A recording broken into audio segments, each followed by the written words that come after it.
Assalamualaikum warahmatullahi wabarakatuh.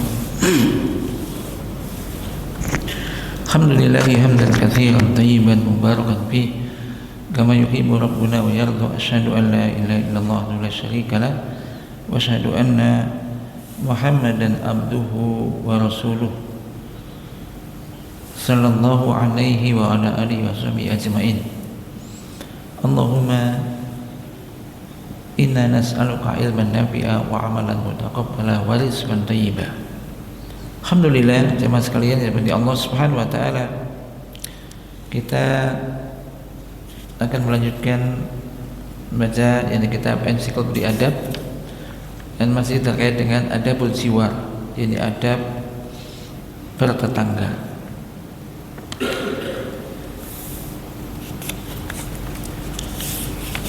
Setelah kita sebutkan beberapa adab terkait dengan tetangga, yang pertama kemarin adalah memilih tetangga yang soleh. Yang kedua, menyukai kebaikan bagi tetangganya sebagaimana ia menyukai kebaikan tersebut bagi dirinya sendiri. Yang ketiga, tidak mengganggunya baik dengan ucapan maupun perbuatan. Yang keempat, selalu berbuat baik kepada tetangga. Kemudian yang kelima, bersabar terhadap gangguan tetangga. Dan yang keenam, memberi tetangganya makanan terlebih jika ia seorang yang fakir. Kemudian yang ketujuh, di sini membantu tetangganya dengan harta jika ia membutuhkan. Jadi membantu tetangganya dengan harta jika ia membutuhkan.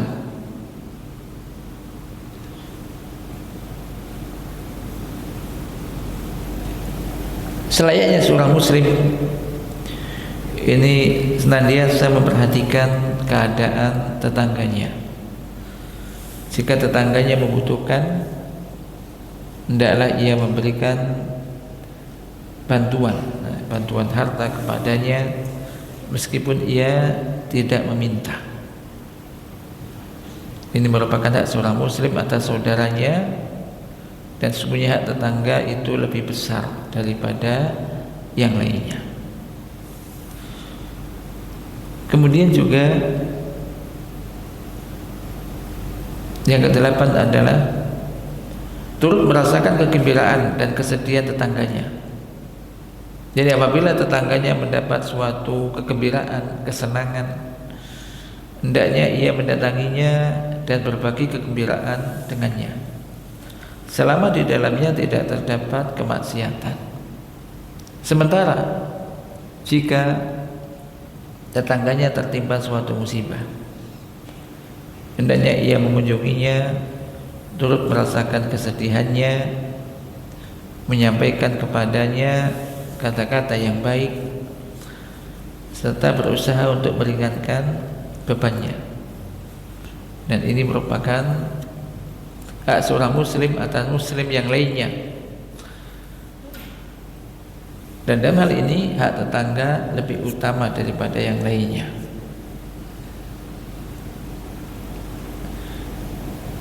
Kemudian yang kesembilan terkait dengan adab dengan tetangga, yakni menawarkan rumah kepada tetangganya sebelum kepada yang lain jika ia ingin pindah dari tempat itu. Jadi apabila seorang ingin pindah dari rumahnya atau mau menjual rumahnya, adalah ia menawarkan rumah itu kepada tetangganya sebelum menawarkannya kepada yang lain dan mendorongnya untuk membelinya. Demikian juga tanah atau sebuah bangunan. Ini demi memperhatikan ini hak tetangganya. Rasulullah SAW bersabda, "Man kanat lahu ardun fa arada bai'aha falyaridha ala jarihi." Barang siapa yang memiliki tanah lalu ia berniat untuk menjualnya, maka hendaklah ia menawarkan itu kepada tetangganya. Jadi, tetangganya dulu mau membeli apa enggak, ada keinginan untuk memiliki itu apa tidak, baru kemudian kepada yang lainnya. Hal ini untuk menyenangkan hatinya. Jadi apabila manusia melalaikan perkara ini, berarti ia telah membuka pintu kebencian, pertentangan, dan permusuhan. Wallahul musta'an. Jadi ini sekali lagi ini menunjukkan jadi hubungan antara tetangganya ini baik. Karena ketika tetangganya aja nggak ditawari atau nggak tahu, tiba-tiba orang jauh yang memiliki misalkan kan, ini kayak ada sesuatu di antara atau dengan tetangganya. Kemudian juga tidak melarang tetangga menyandarkan kayu di dinding rumahnya. Apabila tetangganya ingin menyandarkan kayu pada dinding rumah seorang muslim, maka seharusnya ia mempersilahkannya dan tidak mencegahnya untuk memanfaatkannya. Rasulullah SAW bersabda, la yamna'u jarun jarah ay yaghriza khashabahu fi jidarihi. Janganlah seorang tetangga melarang tetangganya menyandarkan kayu pada dinding rumahnya. Abu Hurairah berkata, mengapa aku melihat kalian berpaling? Demi Allah, aku akan melemparkannya di antara pundak-pundak kalian. Yakni aku akan menyampaikan hal itu kepada kalian meskipun kalian merasa tidak suka dan gerah. Ini misalkan hidup tetangga ini kan, apalagi kalau di rumah kota ini dempet-dempet ini kan. Nah, misal disebutkan orang itu mau meletakkan kayu entah untuk atap atau apa, tapi salah satunya mesti harus numpang dengan punya tetangganya. Kayu itu mungkin harus numpang ke dinding tetangganya. Maka ini hendaknya jangan dilarang. Jangan dilarang. Apakah ruginya kan itu? Enggak ada ruginya. Jadi kalau di bertetangga biasanya nih, ya harusnya demikian dalam Islam gitu. Jangan, lu ini kan milikku, jangan sampai menyentuh dinding rumahku gitu. Ini nggak boleh. Jadi disebutkan, jadi misalkan, dan ini realita di lapangan banyak semacam ini, ya kan. Kalau misalkan ada jarak, kemudian ini harus menumpangkan batang kayu atau apa ke dinding rumah ke tetangganya, maka ini ke rumah kita misalkan, silakan aja, kita persilahkan. Misal juga, misal kadang perbaikan rumah atau mungkin bangun dan semisalnya, ini kadang-kadang mesti menyentuh apa bagian rumah tetangga. Nah, tetangga kita bangun menyentuh rumah kita, maka ini jangan dilarang. Ini tidak boleh untuk melarang menyandarkan kayu dan semisal semacam tadi, maka ini apa, tidak boleh seorang itu melarang tangganya untuk itu. Tapi pada umumnya ketika tidak ada masalah, ya silahkan, dipersilahkan. Ya silahkan, nanti saling membutuhkan, saling menolong, indah sekali ketika bisa apa semacam ini. Dan memang demikian yang seharusnya dan seyogyanya. Kemudian yang ke-11, menjaga kehormatan tetangga dan tidak mengkhianatinya. Janganlah seorang menyebarkan rahasia tetangganya. Jangan menjatuhkan kehormatannya atau berzina dengan istrinya, karena perbuatan itu termasuk dosa besar. Ini yang termasuk apa? Dosa besar.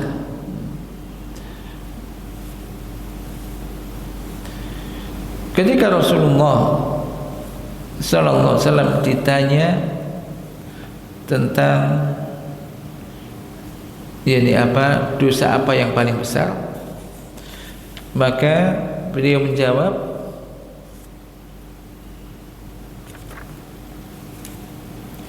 engkau membuat tandingan bagi Allah sedangkan Dia yang telah menciptakan.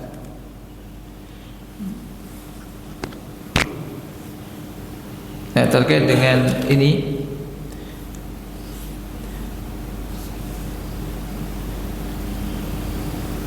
disebutkan an Abdullah bin Mas'ud radhiyallahu anhu qala rajulun ya Rasulullah wahai Rasulullah, ayyu dzambi akbaru indallah. Ya Rasulullah, dosa apakah yang paling besar di sisi Allah? Dosa apakah yang paling besar di sisi Allah? Qala, beliau menjawab, anta du'a lillah niddan wa huwa khalaqaka. Yaitu engkau berdoa kepada selain Allah atau membuat tandingan. Jadi selain Allah, buat tandingan bagi Allah itu, sedang Dia yang telah menciptakan kamu. Qala summa ayyun. Kemudian dia bertanya lagi, kemudian apa lagi? Qala summa antaqtula waladaka khasyata ayyat amamaka. Yang kemudian kedua, engkau membunuh anakmu karena khawatir dia akan makan bersamamu. Summa ayyun. Kemudian apa lagi? Maka beliau menjawab yang ketiga,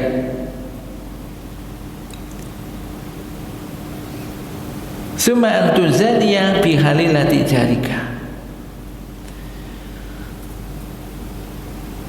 Kemudian engkau berzina dengan istri tetanggamu. Dengan istri tetanggamu. Engkau berzina dengan istri tetanggamu. Lalu Allah Azza wa Jalla menurunkan ayat yang membenarkan hal itu. Walladzina la yad'una ma'allahi ilahan akhar wa la yaqtuluna an-nafsa allati haramallahu illa bil haqq wa la yasnun wa may yaf'al dzalika yalqa athama. Muttafaqun alaih.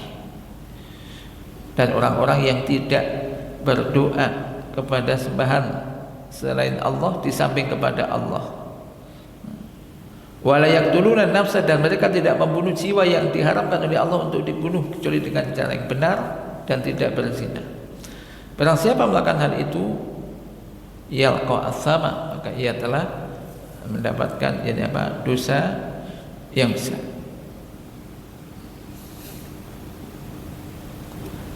Al-Imam Ibnu Qayyim rahimahullah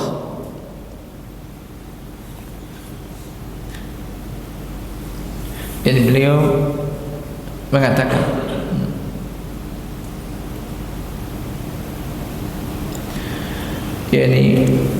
wala ba'iqah a'dham min az-zina bi imra'atihi. Tidak ada kejelekan yang lebih besar daripada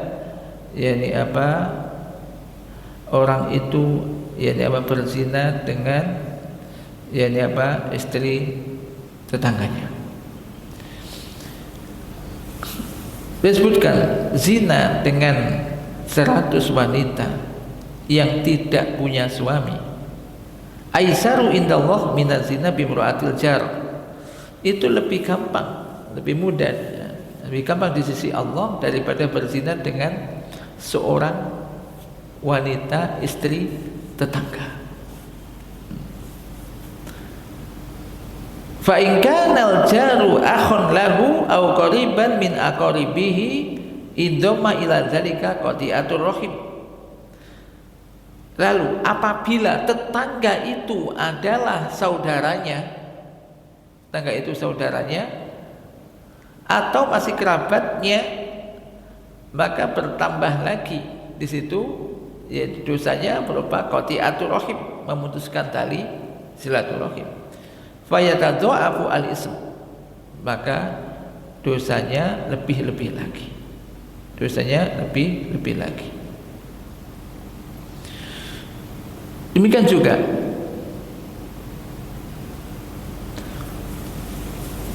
terkait dengan masalah itu juga dari Miqdad bin Al-Aswad radhiyallahu anhu qala Rasulullah sallallahu alaihi wasallam li ashabihi, Rasulullah SAW bersabda, bertanya kepada para sahabat-sahabatnya, mata fi zina, apa yang kalian ketahui atau kalian katakan tentang zina? Qalu harramahullahu wa rasuluhu fa huwa haramun ila yaumil qiyamah. Para sahabat menjawab, zina itu diharamkan oleh Allah Subhanahu wa taala dan rasulnya, dan zina itu haram sampai hari kiamat. Qala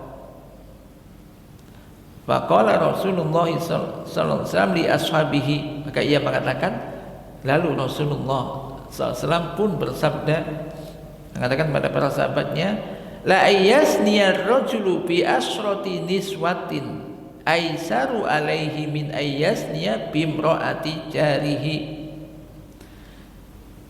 Sungguh kiranya seorang lelaki itu berzina dengan 10 wanita, itu masih lebih mudah baginya, maksudnya dosanya lebih ringan baginya daripada dia berzina dengan seorang wanita istri tetangganya.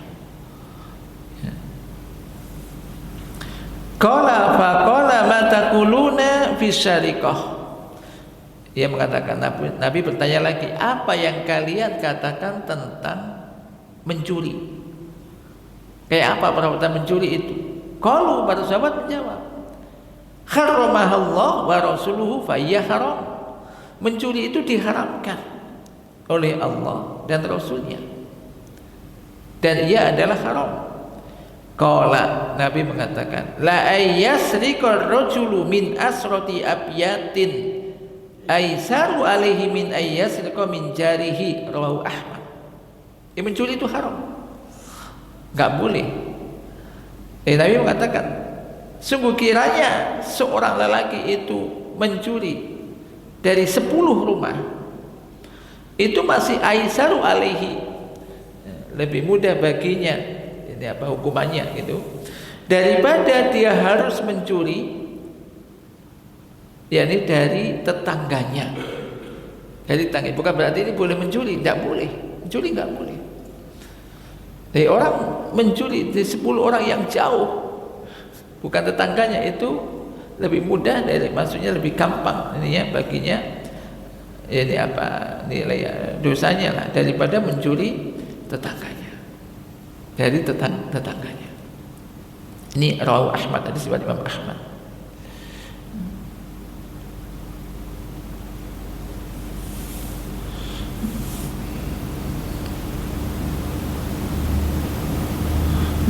Kemudian juga di sini menunjukkan apa?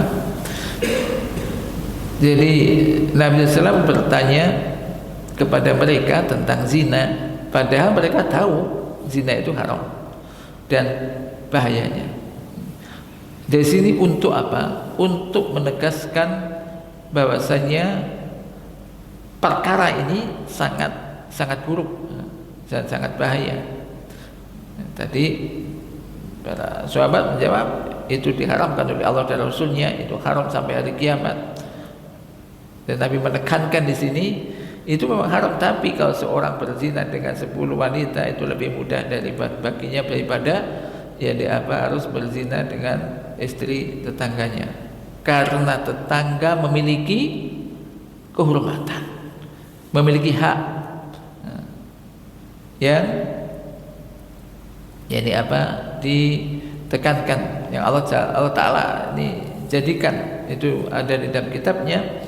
Bahkan Jibril alaihissalam sering berwasiat kepada Rasulullah SAW untuk berbuat baik kepada kepada tetangganya.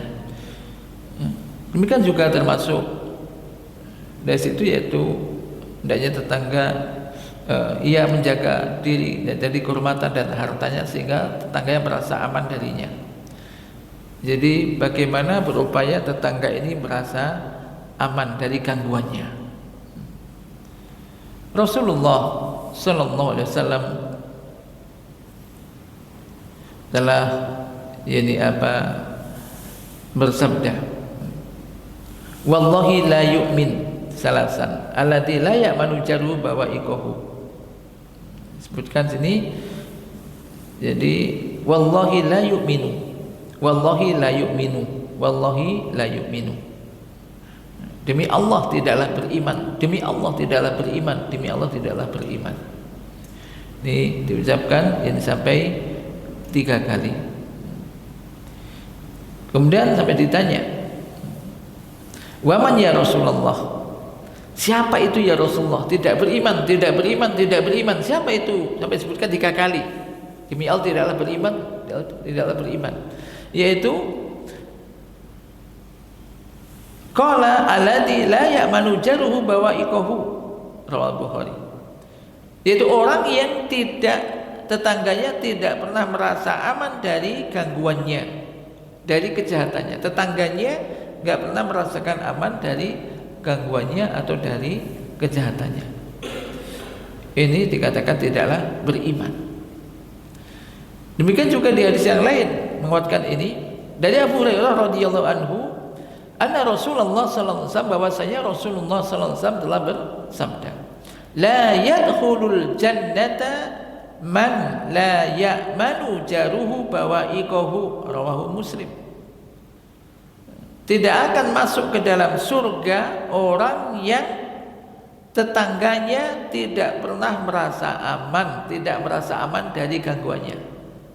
Tetangganya merasa terganggu, tetangganya merasa tidak aman dari gangguannya, maka orang yang menyebabkan semacam ini tidak akan masuk ke dalam surga. Hengkan, nggak merasa aman aja, ini menyebabkan tidak masuk ke dalam surga. Demikian juga dari Abu Hurairah radhiyallahu anhu bahwasanya Rasulullah sallallahu alaihi wasallam qala, bersabda, wallahi la yu'minu, wallahi la yu'minu, wallahi la yu'minu, demi Allah tidaklah beriman, demi Allah tidaklah beriman, demi Allah tidaklah beriman. Qalu, para sahabat bertanya, wa ma dzaka ya Rasulullah, apa itu ya Rasulullah? Qala al-jar, jarun la ya'manu jaruhu bawa'iqahu, yaitu tetangga, yaitu seorang tetangga yang tetangganya tidak merasa aman, jadi dari bawa'iqahu. Mereka bertanya, qalu ya Rasulullah wa ma bawa'iquhu, ya Rasulullah apa itu bawa'iquhu? Qala sarruhu, yaitu kejahatannya atau kejelekannya. Yang dihubungkan antara iman dan mengganggu tetangga. Sampai disebutkan 3 kali kan, tidak beriman, tidak beriman, tidak beriman. Bahkan di hadis ini Nabi SAW menafikan, menghilangkan keimanan dari orang yang tetangganya tidak pernah merasa aman dari kejahatannya, bahkan diancam dengan tidak masuk surga. Untuk apa? Untuk mengagungkan hak tetangga, bahwasanya hak tetangga ini sangat besar, hak tetangga sangat besar, dan bahwasanya menimbulkan atau menimbulkan gangguan atau membahayakan atau mendatangkan madarat kepada tetangga min kabairi dzunub, termasuk apa? Dosa besar. Apabila hal ini disebabkan karena rasa ketakutan tetangga dari kejahatannya atau kejelekannya, bagaimana dengan orang yang betul-betul melakukan gangguan. Ini kan tadi dikhawatirkan orang merasa tidak aman dari gangguannya karena dikenal suka mengganggu tetangganya. Bagaimana dengan orang yang benar-benar mengganggu tetangganya? Maka tentu lebih lagi. Tentu lebih lagi. Ini semua menunjukkan jadi besarnya hak tetangga yang harus diperhatikan.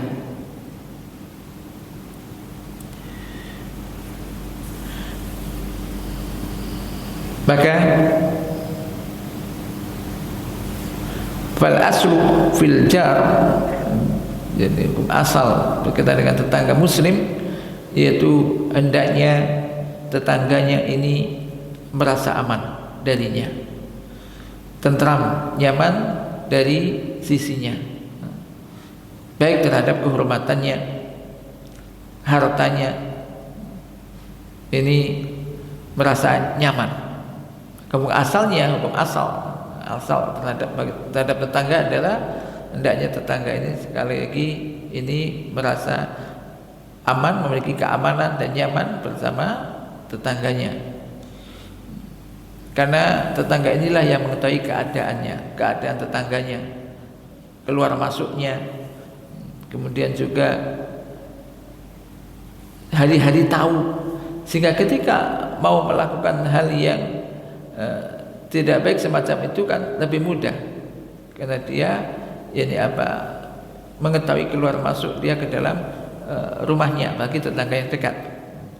Berbeda dengan tetangga yang jauh. Orang yang jauh hari-hari nggak mengetahuinya. Tentu jika ia ingin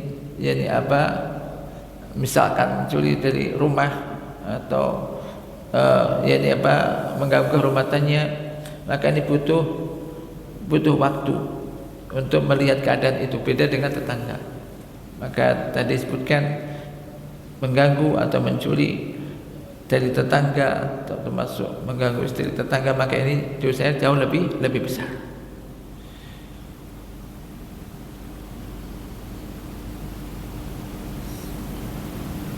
Dan lebih besar lagi ketika tetangga itu adalah masih kerabat, maka ini hendaknya diperhatikan. Misalkan dalam satu kampung ada saudara kita juga di situ, yang menjadi tetangga kita itu kerabat kita kan. Orang dulu kadang dikumpulkan itu saudara-saudara ini dikumpulkan, ya kan, kakaknya, adiknya ini, rumahnya masih berdekatan. Maka ini memiliki hak yang lebih besar lagi. Tolong ini dijaga. Jangan sampai dengan tetangganya ini dia tetangga, ya saudaranya ada di dekat rumahnya, berarti bertetanggaan. Ini berarti haknya lebih besar lagi untuk kita perhatikan. Ini karena sebutkan di dalam hadis bahwa tetangga itu ada 3. Maknanya benar hadis ini. Ya, tetangga ini ada 3. Di antara mereka ada yang memiliki 3 hak. Di antara mereka ada yang memiliki 2 hak. Di antara mereka ada yang memiliki 1 hak. Yang memiliki 3 hak adalah tetangga muslim dan kerabat. Bagi tetangga, kemudian ini seorang muslim, kemudian kerabatnya. Kemudian yang memiliki 2 hak,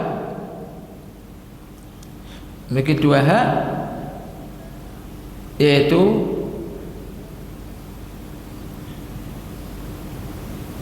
ada yang 3 tadi, tetangga, muslim dan kerabat.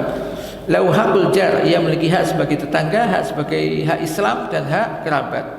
Adapun yang memiliki 2 hak, yaitu fal jarul muslim, tetangga muslim, ia memiliki hak sebagai tetangga dan hak sebagai saudara muslim. Adapun yang memiliki 1 hak, yaitu tetangga kafir, tapi dia masih punya hak sebagai tetangga walaupun kafir. Maka apabila ini terkumpul, yaitu sebagai tetangga, kerabat dan Islam, kemudian ini melakukan sesuatu gangguan kepada tetangga tersebut, maka tentu dosanya berlipat ganda.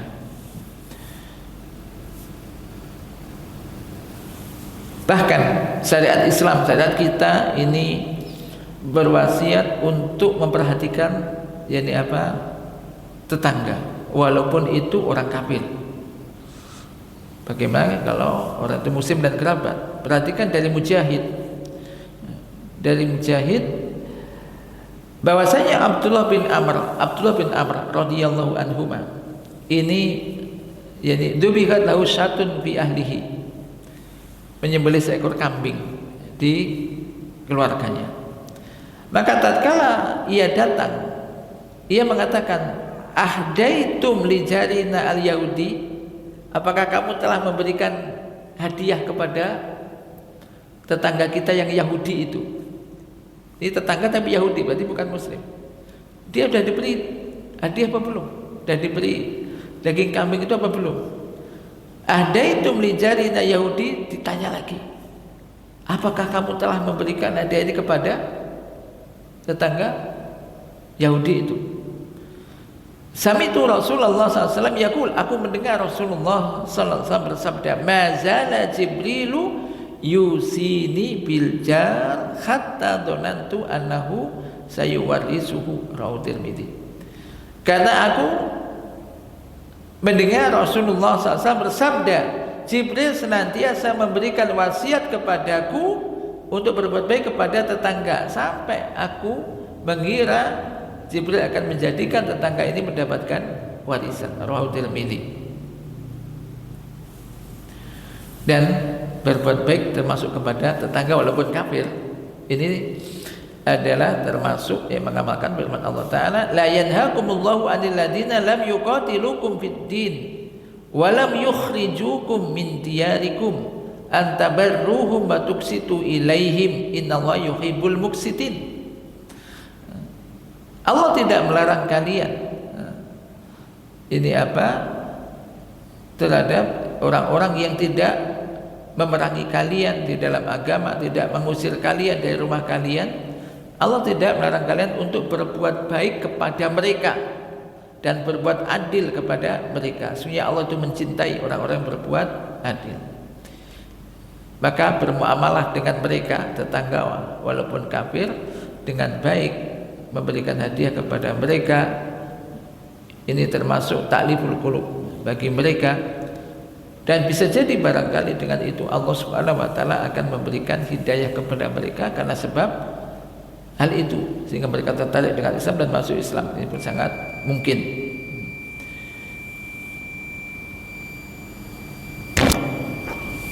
Kemudian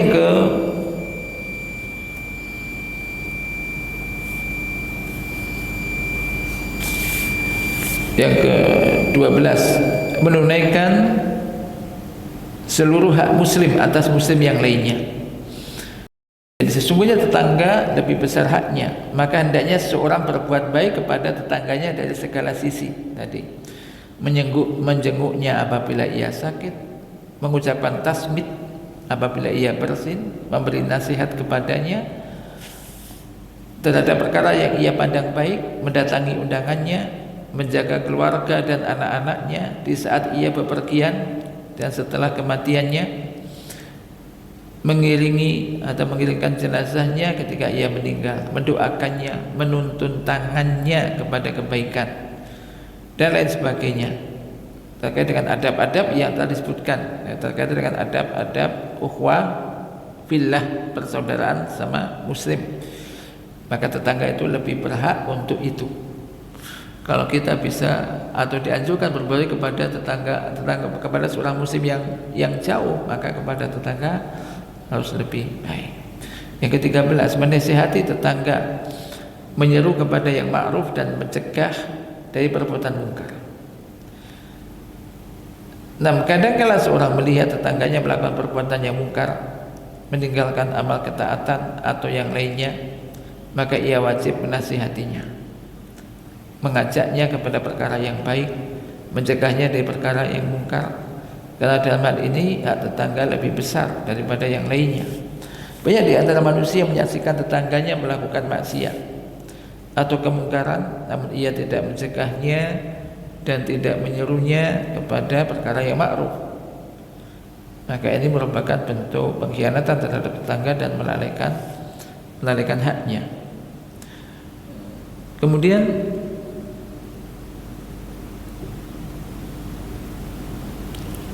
saya tambahkan di sini ada beberapa hadis yang ini berkaitan juga menguatkan ini untuk kita agar bisa berbuat kebaikan kepada tetangga kita. Dari Abu Hurairah radhiyallahu anhu telah berkata, qila lin Nabi sallallahu alaihi wasallam, ya Rasulullah, inna fulanatan taqumul laila wa tasumun nahar wa taf'alu wa tasaddaqu wa tu'dhi jiranaha bilisaniha. Faqala Rasulullah sallallahu alaihi wasallam, la khaira fiha, hiya min ahlin nar.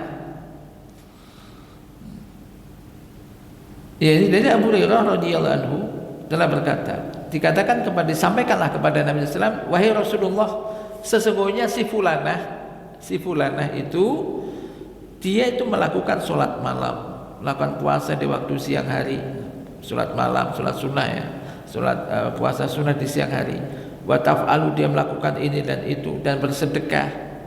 Namun dia menyakiti tetangganya dengan lisannya. Tapi omongannya itu menyakitkan tetangganya. Omongannya, dia itu ahli ibadah, tapi lisannya ini biasanya menyakiti tetangganya. Dia nyakiti tetangganya dengan lisannya, omongannya pedas sekali. Maka Rasulullah sallallahu alaihi wasallam bersabda, la khaira fiha, tidak ada kebaikan pada diri wanita itu. Dia ahli ibadah, gak ada kebaikan pada diri wanita itu. Hiya min ahli nar, dia termasuk penduduk neraka. Kalau mereka mengatakan lagi, wa fulanatun tusalli al-maktubah wa tasaddaqu bi aswarin wa la tu'dhi ahadan. Faqala Rasulullah sallallahu alaihi wasallam, hiya min ahlil jannah. Kemudian ada juga si fulana itu melakukan sholat wajib, sholat wajibnya ditunaikan. Dia juga bersedekah, tapi dengan sedekah yang tidak banyak, sedekah yang sederhana, karena enggak terlalu mampu, sedekah sederhana. Wala tu'dhi ahadan, namun dia tidak pernah menyakiti seseorang. Maka Rasulullah SAW bersabda, ia min ahlil jannah, ia termasuk penduduk surga. Ini Rawal Bukhari di dalam Adabul Mufrad. Kan ini menjadi cerminan kehati-hatian kita ya. Artinya jangan sampai orang itu merasa sudah paling soleh, paling baik, dia melakukan ibadah sunnah, puasa sunnah, sholat sunnah, dia lupa, dia melihat tetangganya mungkin di bawah dia ngomong semaunya, akhirnya menyakiti tetangganya. Berarti kan di sini wanita ini melakukan qiyamul lail, puasa di siang hari, mempunyai amal-amal soleh, banyak sedekah, hanya saja dia itu menyakiti tetangganya dengan omongannya. Apabila ini terkumpul bersatu amalan ini, yaitu dia menyakiti tetangganya tadi, ini yang amalannya baik aja, gara-gara menyakiti tetangganya dengan omongannya itu masuk neraka. Bagaimana dengan orang nggak punya amal baik, nggak punya amal soleh, tambah menyakiti tetangganya omongannya bahkan perbuatannya? Maka ini ada tentu su ala su, kejelekan di atas kejelekan, kejahatan di atas kejahatan. Maka ini semoga ini menjadi pembelajaran. Tapi yang kedua, orang sederhana melakukan amal baik, amal sholat wajib dia tunaikan, tidak dikenal mempunyai amalan qiyamul lail, dan bersedekah dengan aswarin. Ini adalah makanan yang sederhana. Akan tetapi dia tidak menyakiti seorang pun, menahan dirinya dari menyakiti tetangganya, menjaga lisannya dan tangannya. Maka Rasulullah SAW mengatakan, ia min ahlil jannah, ia termasuk penduduk surga.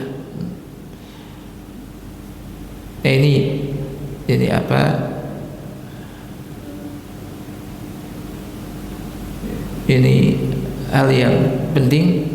untuk kita perhatikan, karena sebagian orang merasa amalnya sudah banyak, amalnya baik dengan tetangga semena-mena, omongannya ini apa semaunya. Maka ini sekali lagi ini ada hal yang membahayakan. Satu lagi di sini ada ini apa sebuah ini hadis Nabi SAW menjamin orang-orang yang memiliki sifat-sifat ini yaitu untuk masuk surga. Dari Ubadah bin Samit radhiyallahu anhu dari Nabi SAW annahu qala, bahwasanya beliau bersabda, "Itmanu li sittan min anfusikum atman lakumul jannah." Yaitu jagalah untukku 6 perkara dari dirimu, maka atman lakum al jannah. Yani aku jamin yani apa bagimu, yani apa surga. Yaitu usduku idza haddastum, jujurlah kalau bicara. Jujurlah kalau berbicara. Berbicara yang jujur. Wa aufu idza wa'tum, tunaikan janjimu jika kamu berjanji.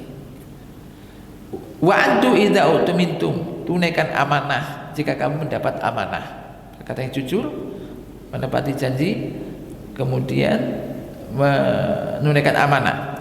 Wa fadu furujakum, jagalah kemaluanmu, jangan berbuat zina, jagalah kemaluanmu.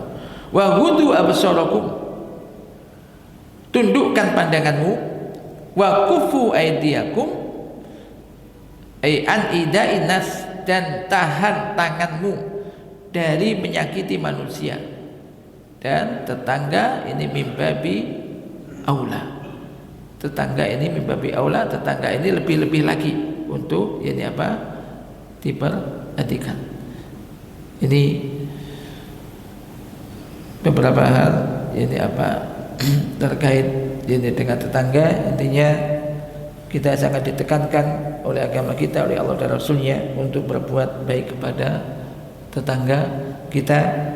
Mudah-mudahan ini bisa kita amalkan sehingga terciptalah kedamaian di lingkungan kita. Terlebih kalau itu sesama muslim, maka lebih-lebih lagi. Mudah-mudahan dengan demikian ini Allah menurunkan apa keberkahannya. Maka di sini pentingnya kita juga untuk menambah ilmu terkait dengan masalah amal apa syariat agama kita, termasuk masalah adab etika dengan tetangga. Ini bagian daripada syariat, karena Nabi banyak sekali tadi menegaskan dalam hadis-hadisnya ini sebagai petunjuk di dalam ini apa kehidupan kita. Sekali lagi semoga Allah Subhanahu wa taala menolong kita untuk bisa mengamalkan semua itu. Allah manfa'na bima 'allamtana wa 'allimna ma yanfa'una warzuqna ilman tanfa'una bih. Wassallallahu nabiyyina Muhammad. Subhanakallahumma wa bihamdika asyhadu an la ilaha illa anta astaghfiruka wa atubu ilaik. Assalamualaikum warahmatullahi wabarakatuh.